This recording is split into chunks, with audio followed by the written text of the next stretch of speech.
Station, this is Houston. Are you ready for the event? We're ready for the event.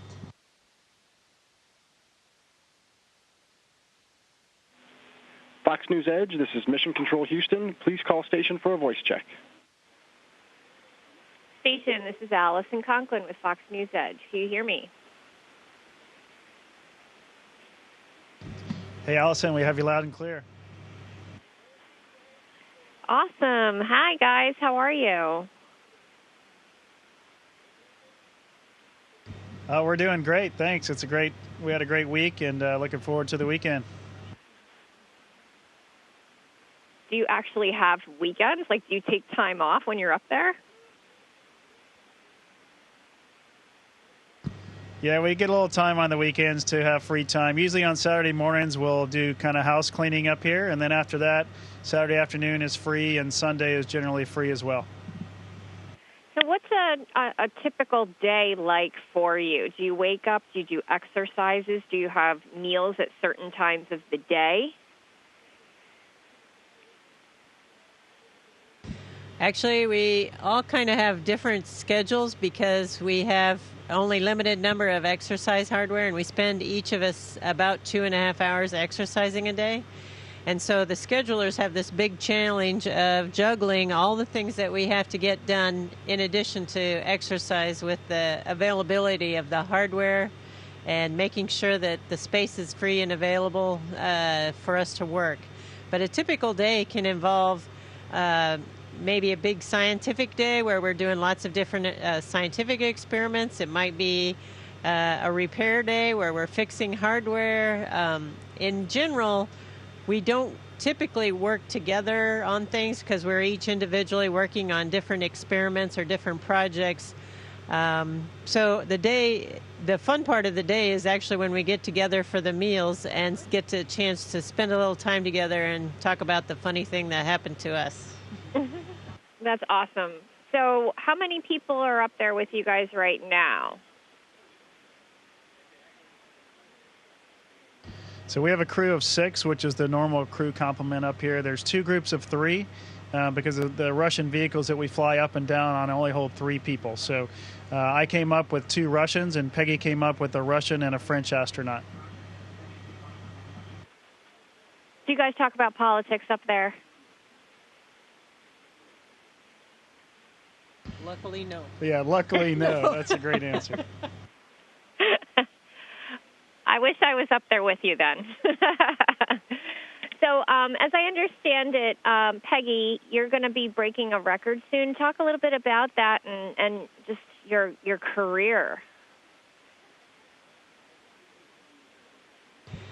Well, I think the important thing about breaking records is not the fact that I'm the one that's breaking the record. It's the fact that we are still breaking records. Every day in spaceflight, we're breaking a record of a human presence in space. We're over 17 years now.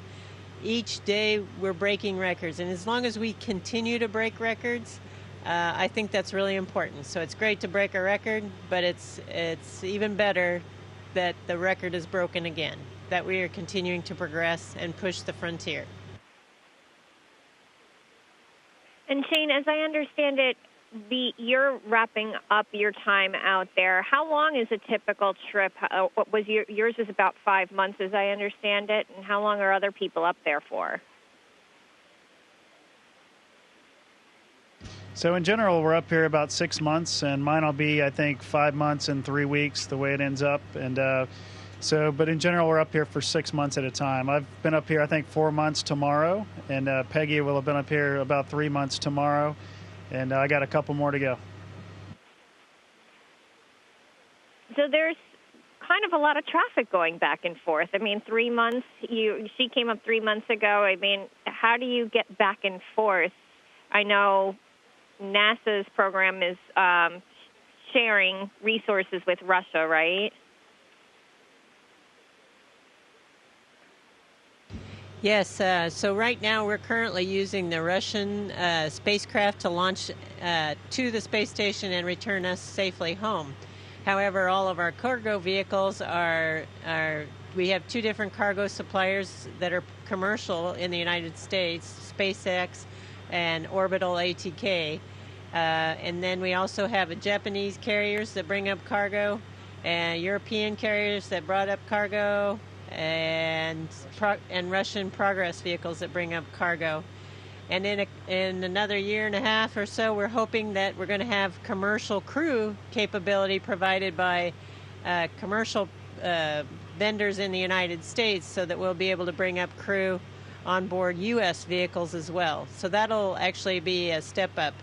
And one of the EVAs we're planning later, hopefully this month or next, will be to move one of the pressurized mating adapters. It's a docking port that'll be used for those commercial partners in the future. So we're definitely looking forward to the time when crew members will be launching from U.S. soil as well.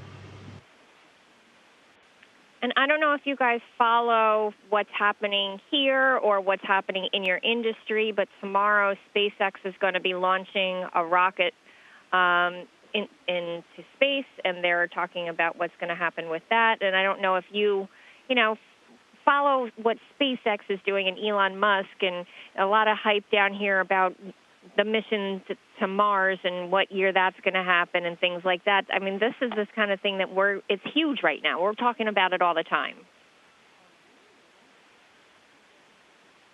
Well, that's encouraging. That's great news to hear. Of course, we are following SpaceX very closely because that vehicle is launching tomorrow, and it shows up here on Monday. And Thomas Pesquet, the French astronaut, is going to use the Canadian robotic arm, and he's going to grab it and then attach it to the space station. So it's going to have a lot of experiments for us, a lot of clothing and food and other supplies as well. So we're really looking forward to getting SpaceX 10 on board. Awesome. Well, keep up the good work up there. I have never done an interview with people on the International Space Station, and it's really quite an honor to be able to talk to you. It's very cool, and we miss you guys down here, and get back safely. Thanks a lot, Allison. Thank you, guys. Thank you so much for making this happen. We really appreciate it. This has been great. We really enjoyed it. Have a great weekend. I give you guys a 10. Station, this is Houston ACR. Thank you. That concludes the event. Thank you to all participants with Fox News Edge Station. Please stand by while we reconfigure video and audio communications.